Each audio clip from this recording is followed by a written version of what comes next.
Isang masakit na katotohanan ang tungkol kay Jillian at Eman Bacosa Pacquiao, at kung ano ang pinapahiwatig ni Eman sa kanyang naging cryptic shared post noong nakaraang araw.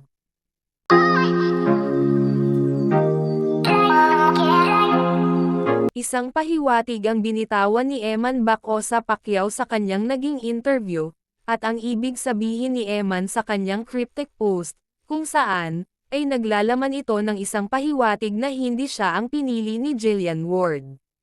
Sa kanyang naging post ang naging laman ng shared post ni Eman ay nagsasabing, "I can fight 100 men who wants you, but I can't fight a guy who you want," na kung sa Tagalog pa, kaya kung ipaglaban ang 100 lalaking gusto ka, pero hindi ko kayang ipaglaban ang taong gusto mo. Ang ibig palang sabihin nito ay isang pahiwatig na nakapili na si Jillian Ward, at kaya sinabi sa naturang post na kaya niya ipaglaban o makipagsabayan sa 100 manliligaw nito, pero hindi niya kayang ipaglaban kung sino ang laman ng puso nito. Kasabay nga sa isang cryptic post ni Eman, ay nagpalabas si Jillian ng isang TikTok dance kung saan, ay ito ang sinayaw nila ni Eman, nang mag-trending ang isang video na sinabing, "The Big Guy" ni Jillian Ward.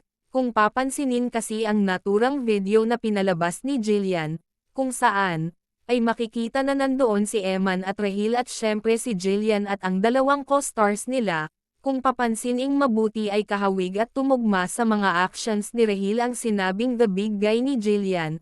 Ang mga kamay nito at braso ay maliit kaysa kay Eman at kung paano ito gumalaw, at sa naturang interview nga ni Jillian Ward kay Tito Boy, ay sinabi niya na masasabi niya na ang kanyang manliligaw na The Mystery Big Guy, ay itinuturing siyang parang napaka-special at lagi siyang dinadalaw at kakaiba umano ito sa lahat ng manliligaw sa kanya, at makikita nga sa mga larawan kung gaano sila ka-close ni Rahil at makikita din na binibigyan siya ng bulaklak at may payakap pa si Jillian kay Rahil.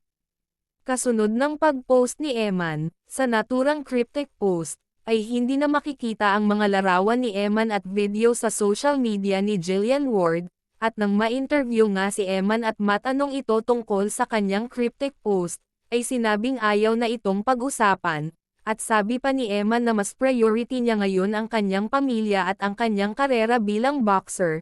Kasunod nito sa isa pang interview ni Eman nang matanong ito ulit tungkol kay Jillian, ay inamin ni Eman na nag-uusap na sila ni Jillian, at sa kanila na lang daw iyon kung ano ang kanilang pinag-usapan.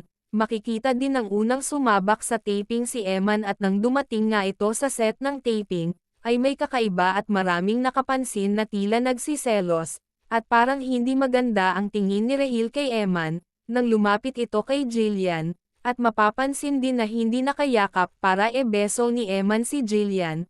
Kakaiba ito noong magkasama sila sa buhol kung gaano sila kalapit sa isa't isa, at ngayon nga ay tuluyan na nagwakas kung ano man ang meron sila, ay nanatili na lang silang magkakilala at magkaibigan.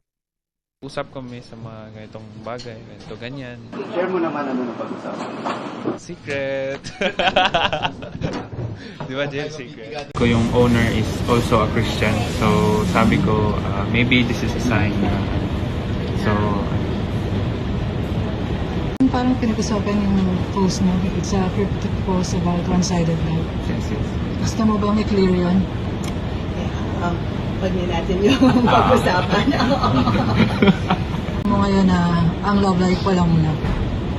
Right now, nakafocus lang ako sa boxing ko at sa pamilya ko.